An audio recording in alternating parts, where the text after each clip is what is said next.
MIT 역사상 가장 논란이 된 연구 발표. 한글이 AI가 가장 빠르게 배우는 언어라는 충격적인 결과에 학계는 술렁였습니다. 하지만 이것은 단순한 연구 결과가 아니었습니다. MIT의 언어학 교수 엘리자베스 케이는 자신의 아들이 평생 갇혀있던 언어의 벽을 넘는 기적을 목격했습니다. 그 아이는 어떤 언어도 배우지 못했지만 오직 한글만은 받아들였습니다. 과연 한글에는 어떤 비밀이 숨겨져 있을까요? 그리고 이 연구 결과는 결국 전 세계를 어떻게 바꿔놓았을까요? 오늘 그 놀라운 이야기를 공개합니다. 안녕하세요. 저는 엘리자베스 케인입니다. MIT에서 인공지능 언어학을 연구하는 교수죠. 오늘은 제 인생을 뒤바꿔 놓은 날이 될 겁니다. 교수님, 5분 후에 발표 시작합니다. 조교의 알림을 듣고 발표 자료를 마지막으로 점검했습니다. 숨을 깊게 들이마시며 침착함을 유지하려 노력했죠. 이 연구 결과는 학계에 엄청난 파장을 불러일으킬 테니까요. 강당으로 향하는 복도를 걸으며 마음이 무거워졌습니다. 지난 3년간 진행해온 연구 결과가 과연 좋게 받아들여질지 확신이 없었어요. 특히 MIT 같은 서구 중심의 연구기관에서는 더욱 그랬죠. 강단에 올라 청중을 바라봤습니다. 200명 가까운 연구자와 교수들이 앉아 있었어요. 그들의 얼굴에서 기대와 호기심, 그리고 약간의 의심을 읽을 수 있었습니다. 안녕하세요. 오늘 AI 언어학습 최적화 연구 결과를 발표하게 되어 기쁩니다. 슬라이드를 넘기며 연구 방법론을 설명했습니다. 우리는 AI가 다양한 언어를 학습하는 속도와 효율성을 분석했어요. 영어, 중국어, 프랑스어 등 20개 이상의 주요 언어를 대상으로 했죠. 그리고 이것이 우리의 핵심 발견입니다. 마지막 슬라이드를 보여주자 강당이 갑자기 조용해졌습니다. 화면에는 대형 그래프가 떠 있었어요. 맨 위에 위치한 언어는 영어도 중국어도 아닌 한글이었습니다. 우리의 AI 모델은 한글을 가장 빠르고 정확하게 습득했습니다. 이는 단순한 우연이 아니라 한글의 독특한 구조적 특성 때문입니다. 청중 속에서 웅성거림이 들렸어요. 예상한 반응이었죠. 심지어 제 연구팀 내에서도 이 결과에 대해 논쟁이 있었으니까요. 한글이 가장 완벽한 언어라고요? 말도 안 되는 소리입니다. 앞줄에 앉아있던 언어학과 교수가 소리쳤습니다. 그의 얼굴은 분노로 붉게 달아올라 있었어요. 완벽하다는 표현은 쓰지 않았습니다. 다만 AI 학습 관점에서 최적화되어 있다는 것이 우리의 발견입니다. 저는 침착하게 대응했지만 내심 긴장됐습니다. 이게 시작일 뿐이라는 걸 알았으니까요. 근거가 필요합니다. 데이터셋은 어떻게 구성했죠? 저는 차분히 추가 데이터를 보여주었습니다. 한글의 문자 구조가 어떻게 인간과 AI 모두에게 학습하기 용이한지, 자음과 모음의 조합 방식이 얼마나 논리적인지를 설명했어요. 더 놀라운 것은 인간 실험자들도 한글을 배울 때 다른 문자보다 두뇌가 더 활성화된다는 점입니다. 세미나가 끝난 후 연구실로 돌아오는 길, 제 동료 데이비드가 다가왔습니다. 엘리자베스, 너무 앞서간 거 아닐까? 한국어는 글로벌 언어도 아니고 영향력도 제한적인데. 저는 한숨을 내쉬었습니다. 데이터는 거짓말을 하지 않아. 우리가 찾은 건 단순한 우연이 아니야. 연구실에 도착해 창문 밖을 바라봤습니다. 캠퍼스에 저녁 노을이 지고 있었어요. 이제 돌이킬 수 없는 길을 걷기 시작했다는 걸 알았습니다. 저는 책상 위 사진을 바라봤습니다. 제 아들 루카스의 사진이었죠. 루카스는 웃고 있었지만 그 눈에는 언제나 혼란과 고립감이 서려 있었습니다. 언어 장벽에 갇힌 채로요. 혹시 모르지, 루카스. 어쩌면 이 연구가 너에게도 도움이 될지도 모르겠다. 저는 컴퓨터를 켜고 한글에 대한 더 깊은 연구를 시작했습니다. 이건 시작에 불과했어요. 진짜 도전은 이제부터였죠. 저는 아침마다 같은 일상을 반복합니다. 5시 30분에 일어나 커피를 내리고 루카스의 방을 살펴보죠. 오늘도 루카스는 깊이 잠들어 있었습니다. 침대 옆 책상에는 수학 문제집과 복잡한 패턴 디자인이 가득한 노트가 펼쳐져 있었어요. 루카스는 제 유일한 가족입니다. 남편과는 루카스가 3살 때 이혼했어요. 자폐 스펙트럼 진단 직후였죠. 헨리는 견디지 못했습니다. 그리고 저는 혼자 남았습니다. 천재적인 두뇌를 가졌지만 세상과 소통할 언어가 없는 아이와 함께요. 루카스, 일어날 시간이야. 부드럽게 어깨를 두드리자 루카스는 눈을 떴습니다. 갈색 눈동자가 저를 향했지만 그 눈은 언제나처럼 어딘가 먼 곳을 보고 있는 듯 했어요. 아침 식사 준비됐어. 오늘은 팬케이크야. 루카스는 고개를 끄덕였습니다. 말하지 않았죠. 루카스는 거의 말을 하지 않아요. 의사소통은 주로 태블릿을 통해 이루어집니다. 루카스가 만든 앱으로요. 18살 아이가 직접 코딩한 앱이죠. 주방에서 루카스가 식사하는 모습을 지켜봤습니다. 팬케이크는 항상 3조각으로 잘라 먹어요. 더 많아도 적어도 안 됩니다. 꼭 3조각이어야 합니다. 루틴이 루카스의 세계를 지탱하는 기둥이에요. 출근 준비를 하며 거실 벽에 걸린 학위증들을 바라봤습니다. 하버드 언어학 학사, 스탠포드 컴퓨터 과학 석사, MIT 인공지능 박사. 화려한 경력이지만 정작 제 아들의 언어 장벽은 해결하지 못했어요. 세계적인 AI 언어학자가 자기 아들과 대화하는 법도 모른다니 아이러니하지 않아? 수년간 루카스에게 다양한 언어를 시도해봤어요. 영어는 물론 프랑스어, 스페인어, 심지어 시각적 요소가 강한 중국어까지. 하지만 모두 실패했습니다. 루카스의 두뇌는 어떤 언어도 자연스럽게 받아들이지 못했어요. 차를 타고 MIT로 향하는 길, 어제 발표 후에 혼란스러운 반응들이 머릿속을 맴돌았습니다. 연구팀의 반발, 학장의 우려 섞인 전화, 심지어 몇몇 동료들의 냉소적인 눈빛까지. 갑자기 제 연구가 무의미하게 느껴졌어요. 하지만 이내 생각을 정리했습니다. 아니, 이 연구는 중요해요. 단순히 학문적 호기심에서 시작했지만 이제는 그 이상의 의미가 있습니다.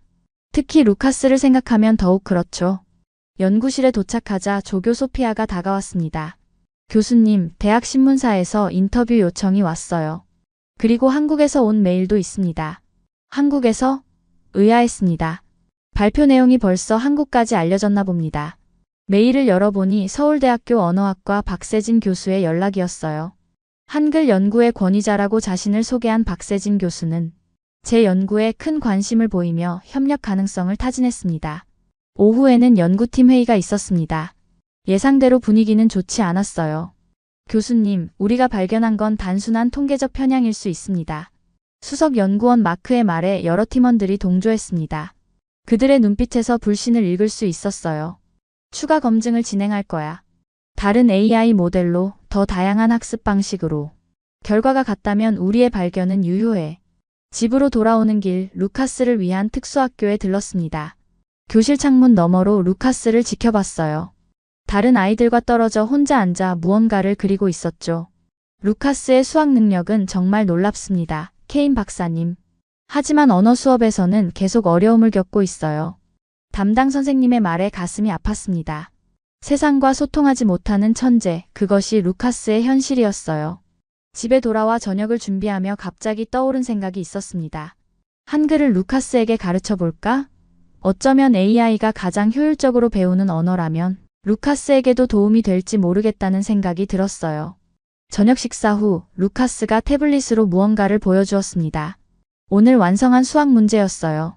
복잡한 미적분 문제를 완벽하게 풀어냈더군요. 놀랍구나, 루카스. 루카스의 머리를 쓰다듬으며 생각했습니다. 세상의 언어를 배우지 못하는 아이가 세상에서 가장 아름다운 언어인 수학은 완벽하게 이해하고 있다는 아이러니. 그리고 갑자기 확신이 들었습니다. 한글을 루카스에게 가르쳐 봐야겠다고요. 오늘 아침 일찍 연구실에 도착했습니다. 어제 발표 이후 저에게는 더 확실한 증거가 필요했어요. 비판과 의심의 목소리를 잠재우기 위해선 말이죠. 여보세요, 마틴? 실험실로 와줄래? 새 테스트 세트를 구성해야 해. 마틴은 제 연구팀의 데이터 사이언티스트입니다. 발표 내용에 다소 회의적이긴 했지만 객관적인 시각을 가진 사람이죠. 무엇을 하시려는 건가요, 교수님? 마틴이 도착하자 물었습니다. 저는 모니터 화면을 가리켰어요. 완전히 새로운 데이터셋으로 테스트를 다시 할 거야. 이번엔 언어별로 완전히 동일한 콘텐츠, 동일한 규모로 통제된 환경에서 정확한 비교를 하자고. 우리는 밤늦게까지 작업했습니다. 10개 주요 언어에 대해 각각 5만 개의 문장, 총 50만 문장의 새 데이터셋을 구성했어요. 모든 변수를 최대한 통제했죠. 실험 시작합니다. 마틴이 시스템을 가동시켰습니다. 대형 스크린에 실시간으로 학습 곡선이 그려지기 시작했어요. 각 언어마다 다른 색상의 선으로 표시되었죠. 초기에는 모든 선이 비슷한 속도로 상승했습니다. 예상대로군요. 초기 단계에서는 큰 차이가 없어요. 3시간이 지나자 차이가 보이기 시작했습니다. 빨간색 선이 다른 선들보다 약간 높게 형성되었어요. 6시간이 지나자 그 차이는 더욱 뚜렷해졌습니다. 이건 통계적 오류가 아니에요. 마틴의 목소리에 놀라움이 묻어났습니다. 12시간이 지나자 결과는 명확했어요. 한글이 가장 높은 학습 효율성을 보였고 그 다음으로 핀란드어, 스페인어, 영어 순이었습니다. 왜 그런 걸까요? 무엇이 한글을 이렇게 효율적으로 만드는 걸까요? 마틴이 물었습니다. 저는 컴퓨터 앞에 앉아 한글의 구조를 분석하기 시작했어요. 한글은 다른 문자 체계와 달라 자음과 모음이 블록 형태로 조합되는 독특한 구조를 가지고 있어. 그리고 각 글자는 발음 기관의 모양을 본떠 만들어졌지. 이런 논리적이고 직관적인 구조가 AI 학습에 최적화된 것 같아. 다음날 아침 저는 연구 결과를 학과장에게 보고했습니다. 기대와 달리 그의 반응은 냉담했어요. 엘리자베스, 이 연구가 가치 있다는 건 인정해. 하지만 솔직히 말하면 상당히 위험한 주장이야. 한글이 영어나 중국어보다 우수하다니 정치적 함의가 크지 않겠어? 저는 답답함을 느꼈습니다. 과학은 정치적 편의를 위해 존재하는 게 아니에요. 우리는 데이터를 따를 뿐입니다. 연구실로 돌아와 팀 미팅을 소집했습니다. 12명의 연구원들 앞에서 새로운 실험 결과를 발표했어요. 반응은 갈렸습니다. 절반은 흥미로워했고 나머지 절반은 여전히 회의적이었죠. 이게 단순한 우연이 아니라면 한글의 어떤 특성이 이런 결과를 만들어낸 걸까요? 소피아가 물었습니다. 저는 화이트보드에 한글의 구조를 그려 보였어요. 한글은 표음 문자인 동시에 과학적 원리에 기반해 만들어졌어. 각 자음은 발음 기관의 모양을 본떴고 모음은 철학적 원리를 반영했지. 이런 논리적 체계가 패턴 인식에 최적화된 AI에게 특히 유리한 거야. 더 놀라운 건 한글이 인간의 두뇌 발달에도 긍정적 영향을 미친다는 거야. 특히 언어 습득 단계에 있는 아이들에게서 이런 효과가 더 두드러져. 이 말에 연구팀 모두가 주목했습니다. 특히 뇌과학 배경을 가진 줄리안이 눈을 빛냈어요. 그럼 언어 장애가 있는 사람들에게도 도움이 될 수 있을까요? 이 질문에 제 마음이 갑자기 루카스에게로 향했습니다.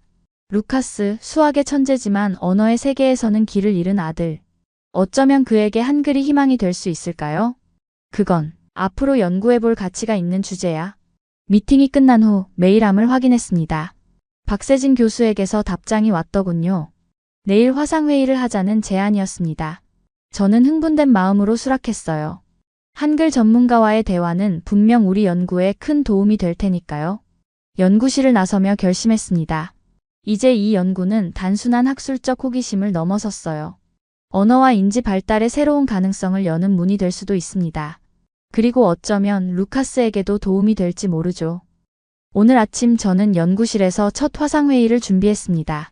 서울에 있는 박세진 교수와의 만남이죠. 설렘과 긴장이 교차했습니다. 한글 전문가의 의견이 제 연구에 어떤 영향을 미칠지 궁금했어요. 화면이 켜지고 박세진 교수의 모습이 나타났습니다. 50대 중반으로 보이는 그는 단정한 차림새에 친절한 미소를 지니고 있었어요. 케인 교수님 만나서 반갑습니다.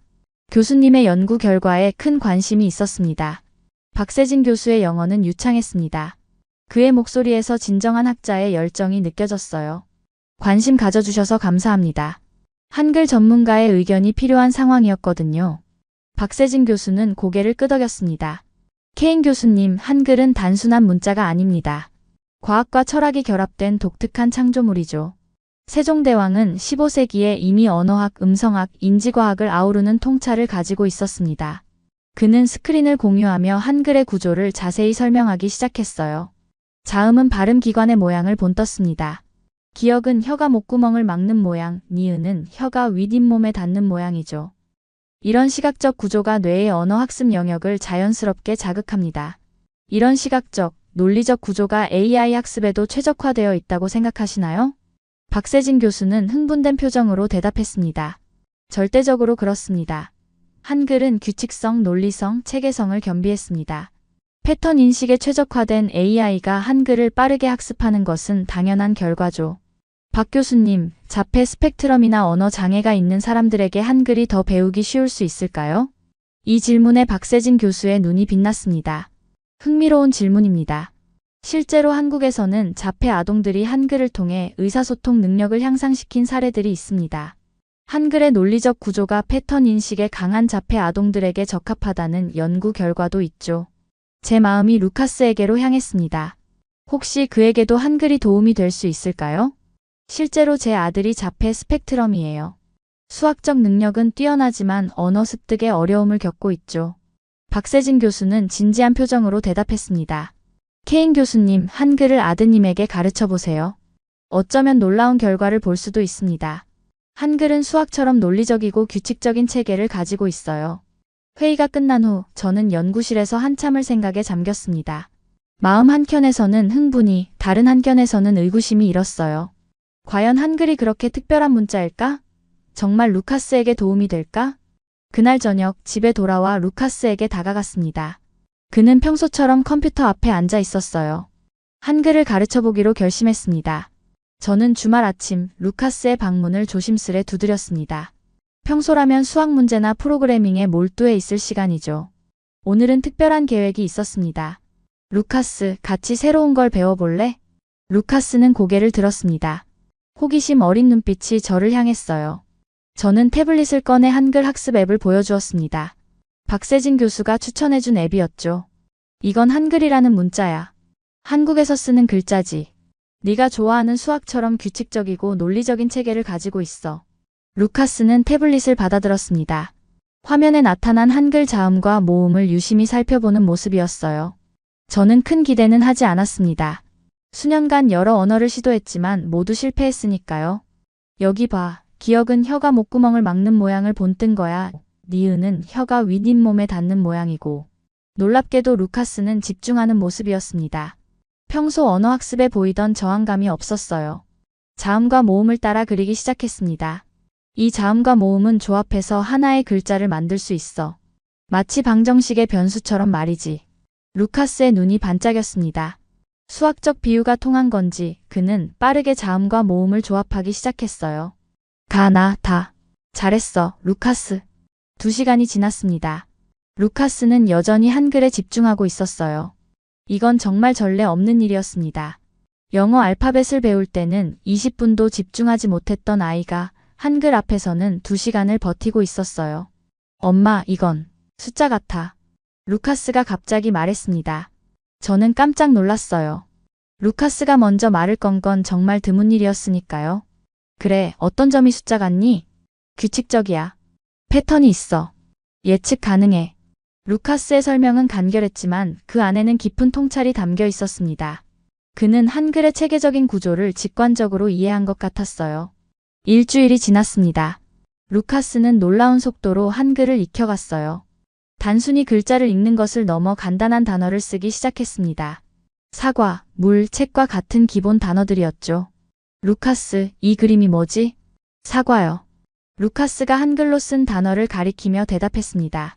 그의 목소리에 자신감이 느껴졌어요. 영어로 대화할 때는 결코 보이지 않던 모습이었습니다. 2주가 지나자 변화는 더욱 뚜렷해졌습니다. 루카스는 한글로 간단한 문장을 만들기 시작했어요. 나는 사과를 좋아한다. 오늘은 맑은 날이다. 같은 문장들이었습니다. 가장 놀라운 변화는 소통 방식이었어요. 루카스는 태블릿을 통해서가 아니라 직접 말로 의사를 표현하기 시작했습니다. 물론 아직 서툴고 어색했지만 눈에 띄는 발전이었어요. 학교 선생님도 변화를 알아챘습니다. 케인 박사님, 루카스가 요즘 달라졌어요. 다른 아이들과 조금씩 교류하기 시작했고 수업 시간에도 질문에 답하려고 노력해요. 믿기 힘든 일이었습니다. 한글이 루카스의 언어 장벽을 허물고 있었어요. 마치 오랫동안 잠겨있던 문이 열리는 것 같았습니다. 저는 즉시 박세진 교수에게 연락했습니다. 루카스의 변화를 알려주고 싶었어요. 놀랍지만 예상했던 결과입니다. 케인 교수님. 한글은 패턴 인식에 강한 두뇌의 맞춤형 문자예요. 아드님의 수학적 사고방식과 한글의 논리적 구조가 시너지를 이루고 있는 겁니다. 한 달이 지났습니다. 루카스는 이제 한글로 일기를 쓰기 시작했어요. 짧지만 자신의 생각과 감정을 표현하는 글이었습니다. 영어로는 결코 하지 않았던 일이죠. 저는 밤마다 루카스의 변화를 기록했습니다. 이건 단순한 개인적 경험이 아니라 중요한 연구 자료가 될 수 있었어요. 한글이 언어 장애를 가진 사람들에게 새로운 소통의 다리가 될 수 있다는 증거였습니다. 엄마, 내 이름을 한글로 쓰고 싶어요. 루카스가 어느 날 말했습니다. 저는 웃으며 루카스를 한글로 써주었어요. 그는 그 글자를 유심히 바라보더니 자신의 노트에 정성스레 따라 썼습니다. 이제 더 이상 의심할 여지가 없었습니다. 한글은 루카스에게 특별한 의미를 지닌 문자였어요. 그리고 이 발견은 제 연구에도 결정적인 증거가 되었습니다.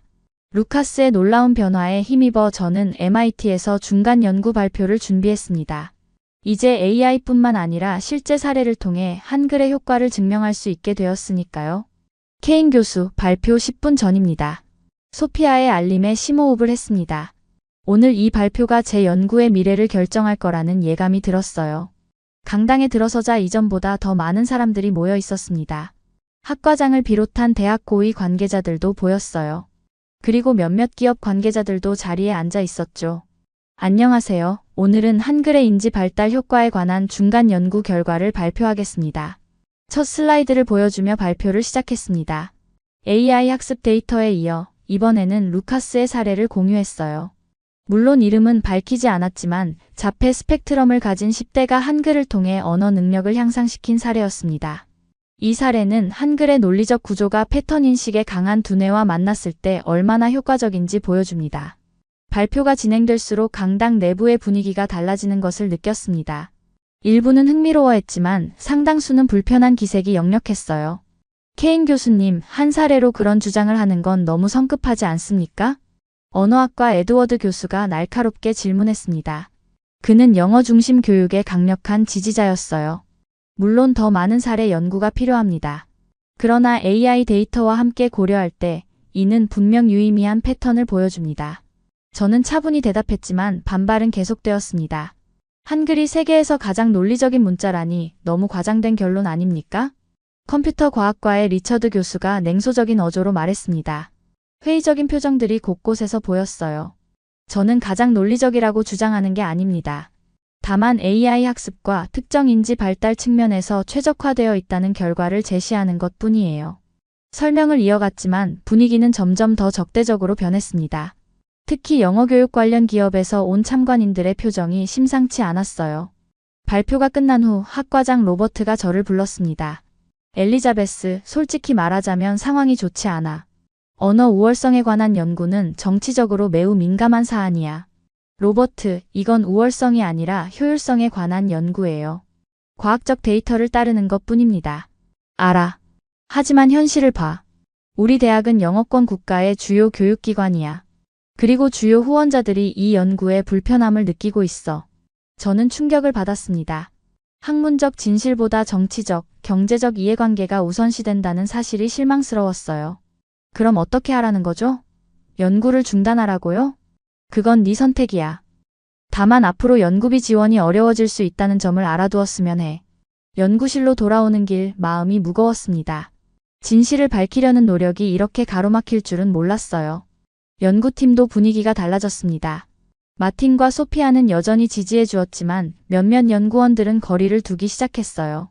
특히 기업 후원으로 다른 프로젝트를 진행하던 연구원들이었죠. 교수님, 어떻게 하실 건가요? 소피아가 조심스럽게 물었습니다. 저는 창밖을 바라보며 깊은 생각에 잠겼어요.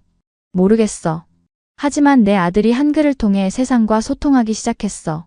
이건 분명 의미 있는 발견이야. 그날 밤 집에서 루카스의 한글 공부를 지켜보며 결심했습니다. 이 연구는 단순한 학문적 호기심을 넘어섰어요.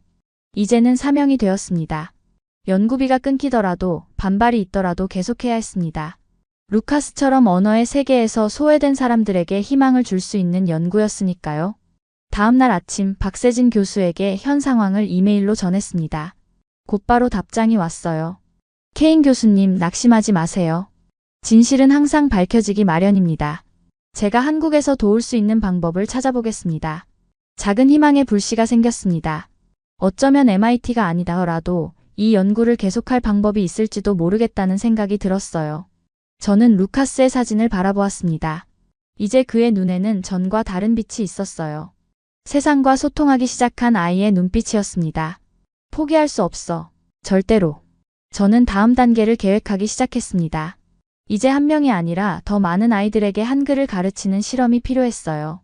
증거를 더 모아야 했습니다. 그리고 무엇보다 MIT 고위 관계자들을 직접 설득할 방법을 찾아야 했어요.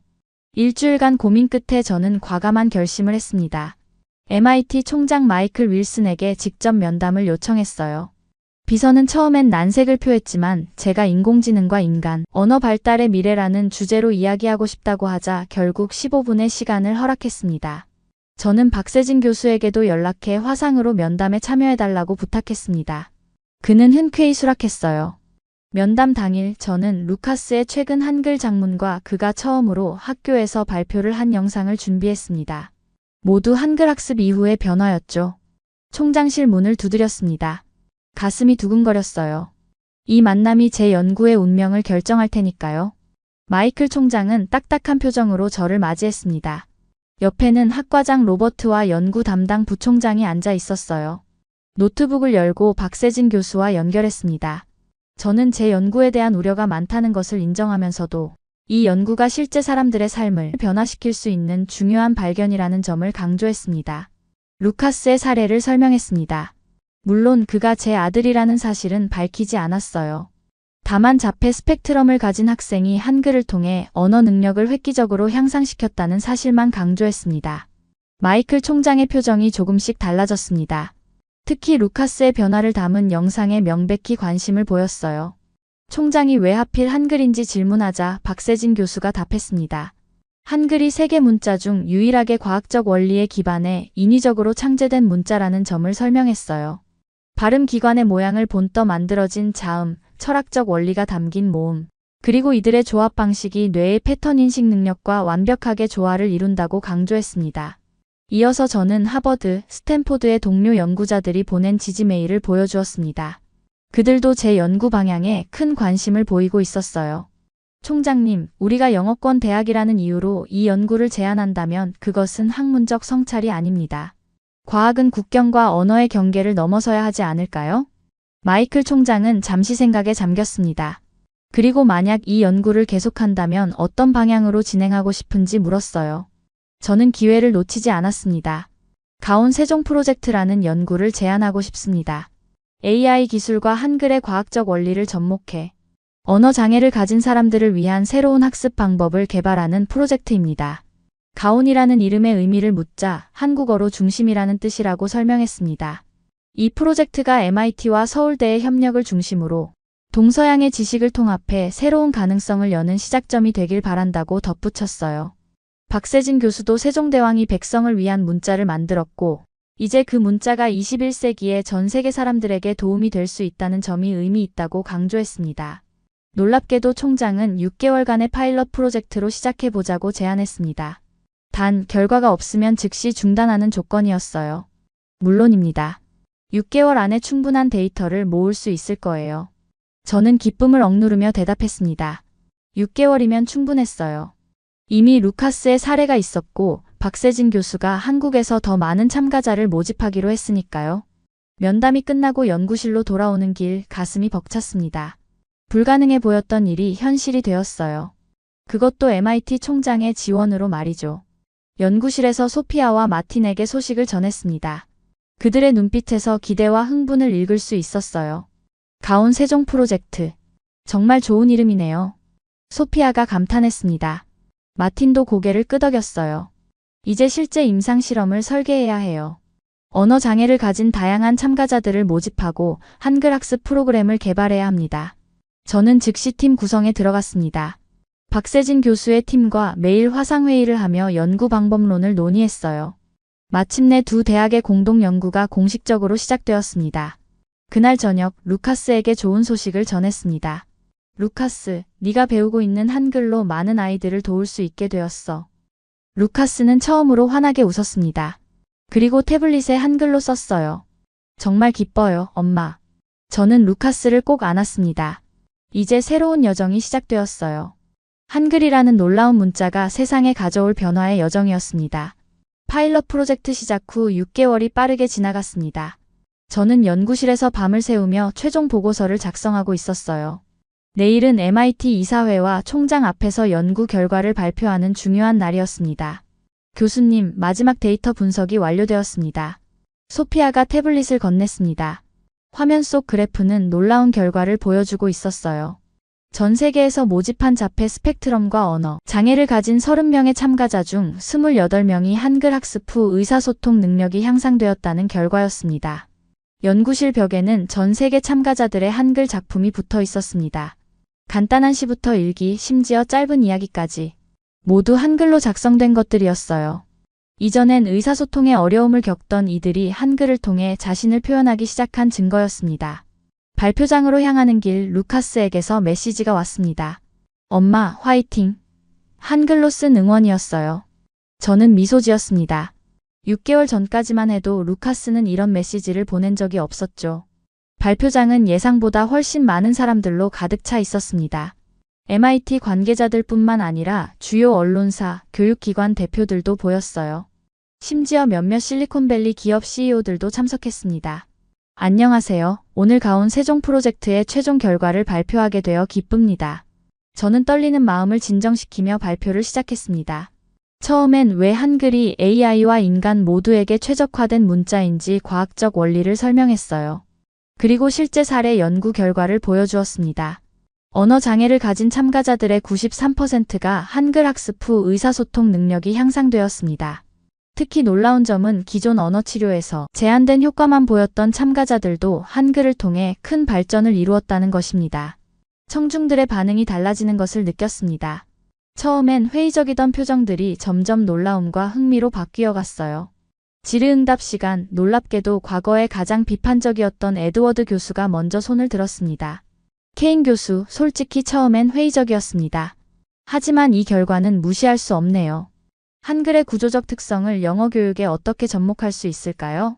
마이클 총장이 마지막으로 발언했습니다. 케인 교수, 6개월 전 우려했던 것과 달리 이 연구는 MIT의 명성을 높이는 중요한 발견이 되었습니다. 가온 세종 프로젝트를 정식 연구소로 승격시키고 5년간의 추가 지원을 결정했습니다.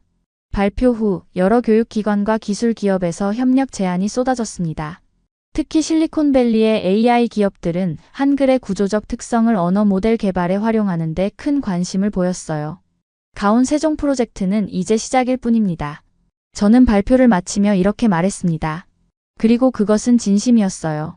집으로 돌아가는 길, 머릿속은 새로운 아이디어로 가득 찼습니다. 이제 한글은 단순한 한국가의 문자가 아니라 언어의 장벽을 허무는 도구가 되었어요. 세종대왕이 꿈꿨던 것처럼요. 저녁 무렵 루카스와 함께 서재에 앉았습니다. 그의 손에는 한글로 된 동화책이 들려 있었어요. 루카스는 처음으로 제게 소리내어 책을 읽어주겠다고 했습니다. 옛날 옛적에 한 작은 마을에 소년이 살았습니다. 루카스는 또박또박 한글을 읽어내려갔습니다. 그의 목소리는 조금 어색했지만 분명하고 자신감이 넘쳤어요. 몇 페이지를 읽은 후 루카스는 책을 내려놓고 제 눈을 바라봤습니다. 엄마, 이제 나도 말할 수 있어. 그 순간 제 눈에서 뜨거운 눈물이 흘러내렸습니다. 세상과 소통하지 못했던 루카스가 이제 자신의 목소리를 찾은 거예요. 저는 루카스를 꼭 안았습니다. 한글이 루카스의 세상을 바꿨구나. 저는 속삭였습니다. 루카스의 얼굴에는 처음 보는 평온함이 깃들어 있었어요. 그것은 단순한 의사소통의 문제가 아니었습니다. 자신을 표현할 수 있게 된 해방감, 세상과 연결된 기쁨이었죠. 그날 밤 루카스가 잠든 후 저는 연구 노트에 마지막 문장을 적었습니다. 세종대왕이 꿈꿨던 세상. 모든 사람이 쉽게 배우고 소통할 수 있는 세상. 그 꿈이 이제 시작되고 있습니다. 창밖의 별을 바라보며 생각했습니다. 600년 전 한왕이 만든 문자가 오늘날 AI 시대에 새로운 가능성을 열고 있다는 사실이 경이로웠어요. 그리고 그 문자가 제 아들에게 목소리를 돌려주었다는 것이 더욱 놀라웠습니다. 가온 세종연구소의 문이 열리고 한글의 과학적 원리가 전 세계로 퍼져나가기 시작했습니다. 이것은 끝이 아니라 시작이었어요. 모든 사람이 자신을 표현할 수 있는 세상을 향한 첫걸음이었습니다. 세종대왕이 꿈꿨던 미래는 지금 시작되고 있습니다. 오늘의 사연은 어떠셨나요? 이번 영상을 어떻게 생각하시는지 댓글로 의견을 남겨주세요. 오늘의 감동 나누기 사연이 의미 있다고 생각하신다면 좋아요를 눌러주세요. 1초 밖에 안 걸리지만 좋아요를 한번 눌러주시면 감동 나누기에서 더 좋은 사연을 소개해드리는데 큰 힘이 된답니다. 오늘도 행복한 하루 보내세요. 감사합니다.